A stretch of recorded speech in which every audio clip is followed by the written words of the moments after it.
नमस्कार हेलो आरो एक गुरुत्वपूर्ण भिडियोते आपनादेर प्रत्येकके स्वागत। बंधुरा बेश किछुदिन धरेई किन्तु खबर कागज खुललेई किन्तु जे निउजटा प्रथमेई चले आसছে সেটা কিন্তু एसआईआर अर्थात स्पेशल इंटेंसिव रिविशन अर्थात भोटार लिस्टके नतून करे साजिয়ে তোলা। কোথায় কত মৃত ভোটার রয়েছে, কোথায় কত অবৈধ ভোটার রয়েছে তাদেরকে বাদ দিয়ে নতুন করে ভোটার লিস্ট তৈরি করা। ভারতীয় নির্বাচন কমিশনের নিয়ম অনুযায়ী প্রত্যেক 10 বছর অন্তর কিন্তু একবার করে এসআইআর করতে হয়, অর্থাৎ স্পেশাল ইন্টেন্সিভ রিভিশনের মাধ্যমে ভোটার লিস্টকে নতুন করে সাজিয়ে তুলতে হয়। তা আমাদের এই ওয়েস্ট বেঙ্গলে কিন্তু এসআইআর হয়েছিল গত 2002 সালে। তা এই মুহূর্তে কিন্তু 2025 সাল চলছে, এই 23 বছরে কিন্তু নতুন করে কোনো এসআইআর বা স্পেশাল ইন্টেন্সিভ রিভিশন করা হয়নি। ভারতবর্ষের বিভিন্ন প্রান্ত থেকে অবৈধ ভোটাররা এসে পশ্চিমবঙ্গের ভোটার লিস্টে যুক্ত হয়েছে কিনা, এছাড়াও মৃত হয়ে যাওয়া ব্যক্তিরাও কিন্তু ভোটার লিস্টে যুক্ত রয়েছে। তাই বিভিন্ন কারণে কিন্তু এই ভোটার লিস্টকে নতুন করে রিসাফল করা হচ্ছে, অর্থাৎ এসআইআর এর মাধ্যমে নতুন করে কিন্তু ভোটার লিস্ট তৈরি করা হচ্ছে। তো আপনারা হয়তো লক্ষ্য করে দেখেছেন বিহারে কিন্তু এতদিন ধরে এসআইআর চলছিল, অর্থাৎ একটি ফর্ম ফিল আপ করে প্রত্যেককে জমা করতে হচ্ছিল। তো এই মুহূর্তে কিন্তু বুথ লেভেল অফিসার যারা রয়েছে, বিএলও যারা রয়েছে, তাদের কিন্তু ট্রেনিং পুরো ফুল পর্যায়ে দিয়ে দেওয়া হয়েছে। তা আজকের এই ভিডিওটি এই মুহূর্তে গুরুত্বপূর্ণ হতে চলেছে এই কারণেই যে নির্বাচন কমিশন কিন্তু জানিয়ে দিয়েছে পশ্চিমবঙ্গে কিন্তু এসআইআর প্রায় চালু হওয়ার মুখে। তা এই এসআইআর চালু হলে আপনাদের কোন কোন ডকুমেন্টসগুলো লাগবে। আপনারা হয়তো লক্ষ্য করে দেখেছেন বিহারে যে 11 রকমের ডকুমেন্টসের কথা বলা হয়েছিল, সেই 11টি ডকুমেন্টসের মধ্যে কিন্তু বেশ কিছু সমস্যা বা গরমিল দেখা দিয়েছিল। অর্থাৎ আমাদের যে তিনটে মূল ডকুমেন্টস ভোটার কার্ড, আধার কার্ড এবং রেশন কার্ড, এই এসআইআর এর মধ্যে কিন্তু এই তিনটে ডকুমেন্টসের কোনো ডকুমেন্টসই ছিল না। আর আমরা হয়তো ইতিমধ্যে জেনেই গেছি যারা আধার কার্ড নিয়ে কাজ করছি, আধার কার্ড কিন্তু নাগরিকত্বের প্রমাণ দেয় না, অর্থাৎ আধার কার্ড কিন্তু শুধুমাত্র আইডেন্টিটি প্রুফ হিসেবে আপনাদের গণ্য হবে। তা কোন কোন ডকুমেন্টসগুলো এই মুহূর্তে লাগবে, কোন কোন ডকুমেন্টসগুলো নির্বাচন কমিশন আপনাদের অ্যারেঞ্জ করে রাখতে বলেছে, এবং 1987 সালে যাদের আগে জন্ম তাদের কোন কোন ডকুমেন্টসগুলো এই মুহূর্তে লাগবে। আর আমাদের কিন্তু ওয়েস্ট বেঙ্গলে এসআইআর চালু হচ্ছে, আমাদের কিন্তু প্রত্যেককে 2002 সালের ভোটার লিস্টে আমাদের নাম থাকতে হবে। এছাড়াও যারা 1987 থেকে 2002 এর মধ্যে জন্মগ্রহণ করেছে, অর্থাৎ তাদের মা অথবা বাবার কিন্তু ভোটার লিস্টে 2002 সালের নাম থাকতে হবে। আর যারা 2002 এর পরে জন্মগ্রহণ করেছে তাদের কিন্তু অনেক ডকুমেন্টস লাগবে, অর্থাৎ বাবা মার ডকুমেন্টস তো লাগবেই, তার সঙ্গে তাদের কিন্তু একটি সরকারি ডকুমেন্টসও লাগবে, বা স্কুল কলেজের কোনো একটা সার্টিফিকেট লাগবে যেগুলো সরকারি স্বীকৃত সার্টিফিকেট, এছাড়াও পাসপোর্ট। কারণ এসআইআর ডকুমেন্টেশন প্রসেসে বুথ লেভেল অফিসাররা আপনাদের বাড়িতে এসে এসে কিন্তু টোটাল ফর্মগুলো ফিল আপ করবে। আর এই মুহূর্তে নির্বাচন কমিশনাররা কিন্তু স্পষ্টভাবে জানিয়ে দিয়েছে এই এসআইআর বা স্পেশাল ইন্টেন্সিভ রিভিশন এই প্রসেসটি এতই গুরুত্বপূর্ণ যে প্রত্যেককেই কিন্তু এই ফর্মটি ফিল আপ করতে হবে। কারণ প্রত্যেকটা বিএলওকে কিন্তু স্পেশালভাবে ট্রেনিং দেওয়া হয়েছে, তারা কিন্তু আমাদের বাড়িতে বাড়িতে এসে এই ফর্মটি ফিল আপ করবে। আর এই ফর্ম ফিল আপ করতে এসে যদি কারোর বাড়ির বন্ধ থাকে, কারণ বাড়িতে যদি লোক না থাকে, সেক্ষেত্রে কিন্তু একাধিকবার তাদের বাড়িতে ভিজিট করতে হবে, কারণ এটি এতই গুরুত্বপূর্ণ যে এই কাজটি কিন্তু প্রত্যেকটা নাগরিককে জমা করতে হবে। তা চলুন বন্ধুরা, আজকে গুরুত্বপূর্ণ ভিডিওতে আপনাদের প্রত্যেকটা জিনিস দেখিয়ে দেবো। এই এসআইআর ফর্ম কিভাবে আমাদের ফিল আপ হবে, পশ্চিমবঙ্গে কবে থেকে এসআইআর প্রসেস চালু হচ্ছে, কোন কোন ডকুমেন্টসগুলো এই মুহূর্তে লাগবে 1987 সালের আগে যারা জন্মগ্রহণ করেছে ভারতবর্ষে, বা ওয়েস্ট বেঙ্গলে যারা 1987 সাল থেকে বসবাস করছে, বা 2002 সালের পরে যারা জন্মগ্রহণ করেছে, সবে ভোটার লিস্টে নাম উঠবে, তাদের কি কি ডকুমেন্টস দিতে হবে। আর এই মুহূর্তে আমার মতো সাইবার ক্যাফেগুলোতে কিন্তু প্রচুর মানুষ ভিজিট করছে যে 2002 সালের ভোটার লিস্ট চেক করবার জন্য, অর্থাৎ 2002 সালের ভোটার লিস্টে কাদের কাদের নাম রয়েছে সেগুলো কিন্তু এই মুহূর্তে বিএলওরা যখন ভিজিট করবে তখন কিন্তু দেখতে চাইতে পারে। তাই আপনাদের সাইবার ক্যাফেগুলোতেও কিন্তু এই কাজগুলো শিখে রাখতে হবে, কারণ এই মুহূর্তে কিন্তু বেশ কিছু ডিস্ট্রিক্টের কিন্তু ভোটার লিস্ট আপলোড করে দেওয়া হয়েছে, সেটাও আমি আপনাদের দেখিয়ে দেবো ওয়েবসাইট খুলে। আর যে সকল ডিস্ট্রিক্টের ভোটার লিস্ট এখনো পর্যন্ত বেরোয়নি সেগুলো কবে বেরোবে সেগুলো কিন্তু আমি ভিডিও চলাকালীন কিন্তু আপনাদের বলে দেবো।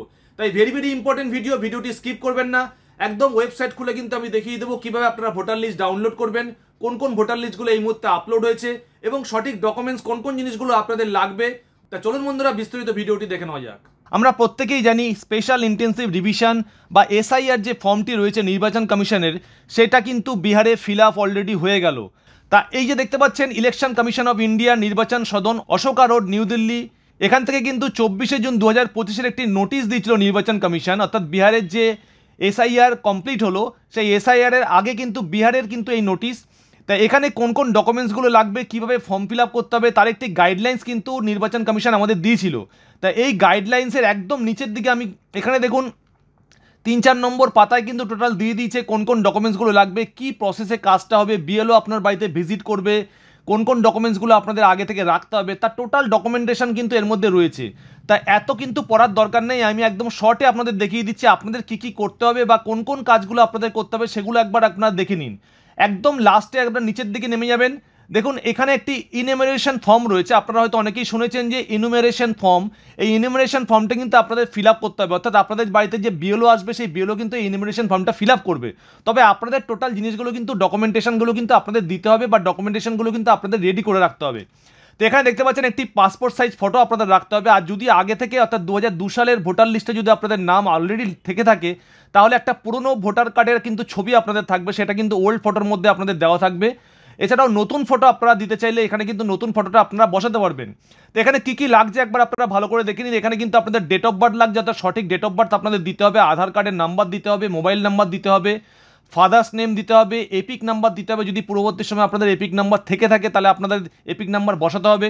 তা এই জিনিসগুলো কিন্তু আপনাদের বসাতে হবে। এবং ডিক্লারেশন, এই ডিক্লারেশনটা কিন্তু ভেরি ভেরি ইম্পর্টেন্ট। এই ডিক্লারেশন জিনিসটা কী রয়েছে, I hereby declare that to the best of my knowledge and believe I am above 18 years of age, আমার বয়স 18 বছরের উপরে, ordinary resident to the above address and citizen of India. এখানে কিন্তু টিকমার্ক দিতে হবে, অর্থাৎ আপনাদের কোনটা সঠিক সেটা কিন্তু একটা টিকমার্ক আপনাদের দিতে হবে। অর্থাৎ ইনুমেরেশন ফর্মটা যখন আপনাদের ফিল আপ হবে, এখানে দেখুন 1/7/1987 অর্থাৎ 1 জুলাই 1987 আগে আমরা ভারতবর্ষে জন্মগ্রহণ করেছি, এই শর্তে যদি আপনারা রাজি হন তাহলে কিন্তু না আপনারা এই টিকমার্কটিকে কিন্তু অন করবেন। The provide any documents for sale from the list that given below establishing date of birth or place of birth। এখানে দিয়েছে I was born in India before 1/7/1987। পরেরটা দিচ্ছে দেখুন I was born in India between 1/7/87 থেকে 2/12/2004। তা এটা কিন্তু বিহারের ক্ষেত্রে বলছে। তা আমি বিহারের স্যাম্পেলটা আপনাদের দেখাচ্ছি। আমাদের ওয়েস্ট বেঙ্গলে কিন্তু এরকম একটি নোটিশ আসবে, অর্থাৎ নির্বাচন কমিশন আমাদের ওয়েস্ট বেঙ্গলের জন্য কিন্তু এরকম একটি ডিক্লারেশন দেবে, সেখানে কিন্তু লেখা থাকবে 2002। অর্থাৎ আমাদের যেহেতু 2002 সালে লাস্ট এসআইআর ফর্মটি ফিল আপ করা হয়েছিল সেজন্য আমাদের কিন্তু 2002 দেওয়া থাকবে।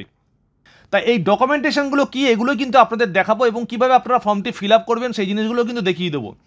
তো এখানে রয়েছে দেখুন ডকুমেন্টেশন, 2002 সালের পরে যদি আপনাদের জন্মগ্রহণ হয় বা 1987 সালের আগে যদি আপনাদের জন্মগ্রহণ করা হয় তাহলে কিন্তু কোন কোন ডকুমেন্টগুলো লাগবে এখানে কিন্তু সঠিকভাবে কিন্তু দিয়ে দিয়েছে। তা এই ডকুমেন্টেশনগুলো 11খানা যে ডকুমেন্টস রয়েছে এই 11খানা ডকুমেন্টস আপনারা ভালো করে দেখে নেবেন। এই 11খানা ডকুমেন্টস কিন্তু এই লিস্টটার মধ্যে রয়েছে। তা এবার এই লিস্টটা আপনারা কোথা থেকে পাবেন সেটাও কিন্তু আমি আপনাদের দেখিয়ে দেবো। এবং এই মুহূর্তে আমাদের ওয়েস্ট বেঙ্গলেও কিন্তু চার্ট বেরিয়ে গেছে, অর্থাৎ ওয়েস্ট বেঙ্গলেও কিন্তু কিছু কিছু ডিস্ট্রিক্ট অলরেডি খুলে গেছে। সেই ডিস্ট্রিক্টগুলোর মধ্যে কাদের কাদের ভোটার লিস্টের নাম রয়েছে সেটাও কিন্তু আমি আজকের ভিডিওতে দেখিয়ে দেবো। অর্থাৎ ভোটার লিস্টটা আপনারা কীভাবে চেক করবেন। অলরেডি হাওড়া থেকে শুরু করে বড় বড় যে সিটিগুলো রয়েছে সেগুলোর মধ্যে কিন্তু অলরেডি ভোটার লিস্ট কিন্তু পাবলিশ হয়ে গেছে, অর্থাৎ 2002 সালের লিস্ট কিন্তু দিয়ে দিয়েছে। তো সেগুলো কিন্তু আমি ভিডিও চলাকালীন আপনাদের দেখিয়ে দেবো। তাই এবার অনেকের প্রশ্ন রয়েছে, এই জিনিসগুলো অনেকে বুঝতে পারছে না, তাদের জন্য কিন্তু আপনারা এই যে দেখতে পাচ্ছেন আমি আপনাদের দেখিয়ে দিচ্ছি, গুগল ট্রান্সলেটের মধ্যে ফেলে কিন্তু আপনারা এগুলো বাংলায় দেখে নিতে পারবেন যে এগুলো কী কী এখানে লিখেছে, কোন কোন ডকুমেন্টসগুলো লিখেছে। এখানে লিখেছে দেখুন, যে কোনো কেন্দ্রীয় সরকার, রাজ্য সরকার, পিএসইউ এর নিয়মিত কর্মচারী, অর্থাৎ রাজ্য সরকার বা পিএসইউ সেক্টরে যারা কাজ করেছে তারা যদি নিয়মিত রেগুলার এমপ্লয়ি হয় তাদের কিন্তু ডকুমেন্টেশন বা তাদের যদি কোনো কার্ড থাকে সেই কার্ডটা কিন্তু অগ্রাধিকার পাবে। অর্থাৎ যারা 1987 সালের আগে ভোটার লিস্টে যাদের নাম উঠেছে বা 1987 সালের আগে যাদের জন্মগ্রহণ করেছে এরকম একটি ডকুমেন্টস যদি সাবমিট করতে পারে তাহলে কিন্তু তাদের কিন্তু ডকুমেন্টেশনে কোনো রকম প্রবলেম হবে না। এছাড়াও 1/7/1987 সালের পূর্বে সরকার, স্থানীয় কর্তৃপক্ষ, ব্যাংক, ডাকঘর, এলআইসি, পিএসইউ অর্থাৎ সরকারি কোনো ডকুমেন্টস যদি আপনাদের থাকে বা শংসাপত্র যদি কোনো থাকে সেই শংসাপত্র কিন্তু আপনারা যদি সাবমিট করেন তাহলে কিন্তু অন্য কোনো ডকুমেন্টস আপনাদের লাগবে না। এছাড়া উপযুক্ত কর্তৃপক্ষ কর্তৃক প্রদত্ত জন্ম সনদ, অর্থাৎ উপযুক্ত কর্তৃপক্ষ কর্তৃক বলতে এখানে বোঝাচ্ছে যে birth certificate issued by the competent authority. যদি আপনাদের বার্থ সার্টিফিকেট থাকে, অর্থাৎ 1987 সালের আগে যাদের জন্মগ্রহণ করেছে তাদের যদি বার্থ সার্টিফিকেট থাকে তাদের ক্ষেত্রে কোনো রকম অসুবিধা কিন্তু হবে না। এছাড়াও পাসপোর্ট যদি আপনাদের থাকে তাহলেও কিন্তু আপনাদের কোনো রকম অসুবিধা হবে না, অর্থাৎ এখানে ইংরাজি দিয়েছে, আপনারা কিন্তু বাংলা এখান থেকে সব কিছু দেখে নিতে পারবেন। এছাড়াও স্থায়ী বসবাসের প্রমাণপত্র, শংসাপত্র, এখানে দিয়েছে বন অধিকার কর্তৃক সার্টিফিকেট, এছাড়াও এসসি এসটি ওবিসি সার্টিফিকেট, সরকারি প্রদত্ত এসসি এসটি ওবিসি সার্টিফিকেট বা জাতীয় নাগরিক পঞ্জি, 9 নম্বরে রয়েছে জাতীয় নাগরিক পঞ্জি, অথবা 10 নম্বরে রয়েছে রাজ্য বা স্থানীয় কর্তৃপক্ষ কর্তৃক প্রদত্ত পারিবারিক নিবন্ধন। এছাড়াও সরকার কর্তৃক প্রদত্ত যে কোনো জমি বাড়ি বরাদ্দের সার্টিফিকেট। তা এই ডকুমেন্টেশনগুলো কিন্তু 11টা যে ডকুমেন্টের লিস্ট দিয়েছে এই 11টা ডকুমেন্টের লিস্ট কিন্তু আমাদের পশ্চিমবঙ্গের জন্য অ্যাপ্লিকেবল হবে যতটুকু আমাদের কাছে খবর এসছে।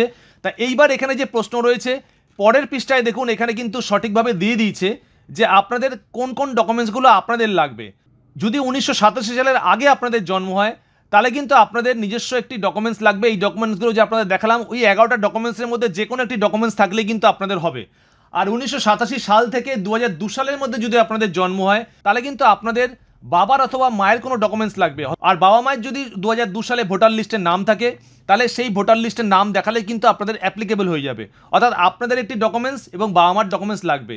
আর 2002 সালের পরে যদি আমাদের জন্ম হয় তাহলে কিন্তু আমাদের বাবা এবং মায়ের দুজনের ডকুমেন্টসই কিন্তু দেখাতে হবে। এখানে যে পয়েন্টগুলো দিয়ে দিয়েছে এই পয়েন্টগুলো আপনারা ভালো করে পড়ে নেবেন। এই পয়েন্টগুলো পড়লে কিন্তু আপনারা বুঝে যাবেন যে ডকুমেন্টসগুলো কী কী লাগছে। আর এবার আমি আপনাদের দেখাবো ceo.westbengal.nic.in এই ওয়েবসাইটের মাধ্যমে আমাদের ওয়েস্ট বেঙ্গলের লিস্ট কিন্তু ইতিমধ্যে পাবলিশ হয়ে গেছে।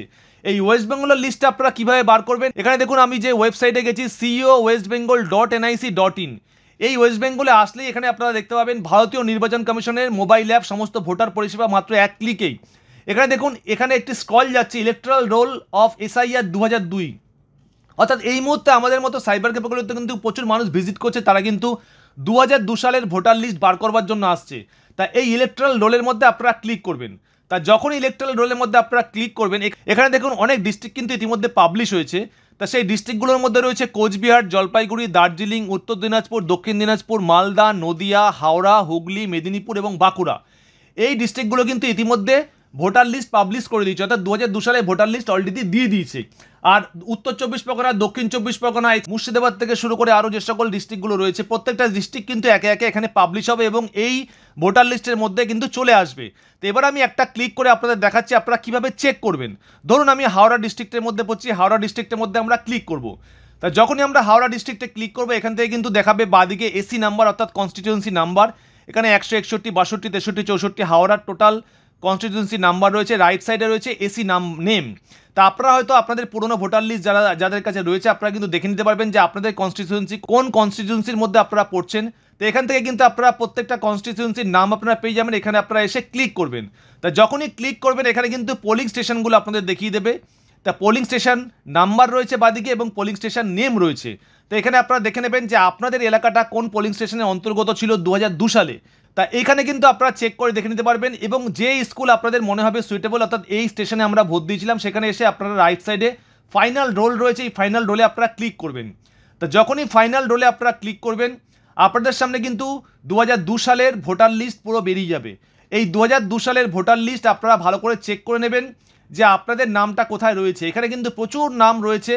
আপনাদের প্রত্যেকটা ভোটার লিস্টে কিন্তু মোটামুটি 24টা করে পাতা রয়েছে, 24টা থেকে 30টা 35টা করে পাতা রয়েছে। আপনারা ভালো করে চেক করে দেখে নেবেন আপনাদের ফ্যামিলি যারা যারা ভোট দিয়েছে 2002 সালে তাদের ভোটার লিস্টে নাম রয়েছে কিনা। এইভাবে কিন্তু আপনারা এখান থেকে চেক করে নিতে পারবেন যে ভোটার লিস্টে আপনাদের কত নম্বর নামটা রয়েছে।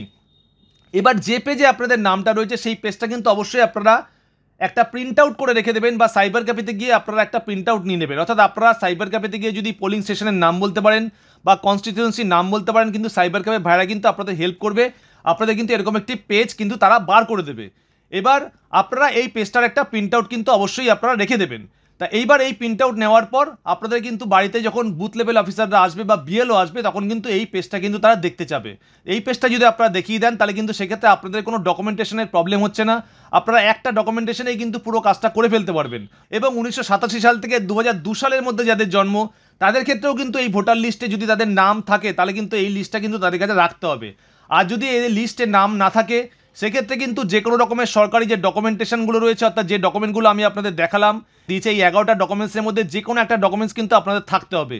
এই যে কোনো একটি ডকুমেন্টস যদি আপনারা প্রুফ রাখতে পারেন সেক্ষেত্রে কিন্তু আপনাদের নাগরিকত্ব প্রমাণে কোনো রকমের অসুবিধা হবে না। অর্থাৎ বিহারেও যেরকম স্পেশাল ইন্টেন্সিভ রিভিশনের মাধ্যমে টোটাল কাজগুলো হয়েছিল আমাদের ওয়েস্ট বেঙ্গলেও কিন্তু এই মুহূর্তে চালু হতে চলেছে। অর্থাৎ এই স্পেশাল ইন্টেন্সিভ রিভিশনের মাধ্যমে আপনারা পুরো কাজটা কিন্তু কমপ্লিট করে ফেলতে পারবেন এবং এই ডকুমেন্টসগুলো কিন্তু অবশ্যই আপনাদের কাছে রাখবেন। কারণ এই মুহূর্তে কিন্তু প্রত্যেক বাড়িতে বাড়িতে বুথ লেভেল অফিসাররা ভিজিট করবে, তারা কিন্তু একটি ফর্ম ফিল আপ করবে, মোবাইল অ্যাপের মাধ্যমেও হতে পারে, এছাড়াও তারা ম্যানুয়াল ইনফরমেশন ফর্মও কিন্তু ফিল আপ করতে পারে। তা এই প্রসেসে কিন্তু আপনারা আপনাদের নাগরিকত্ব খুব সহজেই প্রমাণ করে ফেলতে পারবেন। আর এই জিনিসটা নিয়ে যারা অযথা ভয় পাচ্ছে কি করবে এই মুহূর্তে, কোথায় যাবে, কোন ডকুমেন্টসগুলো সাবমিট করবে, তাদের ক্ষেত্রে কিন্তু ভয় পাওয়ার কোনো কারণ নেই। কারণ আপনারা একটি ডকুমেন্টস দিলে কিন্তু আপনাদের কোনো রকম সমস্যা আমার মনে হয় না হবে। তা বন্ধুরা এই প্রসেসে কিন্তু আপনারা টোটাল জিনিসগুলো আগে থেকে সাজিয়ে রাখতে পারবেন। ধন্যবাদ বন্ধুরা।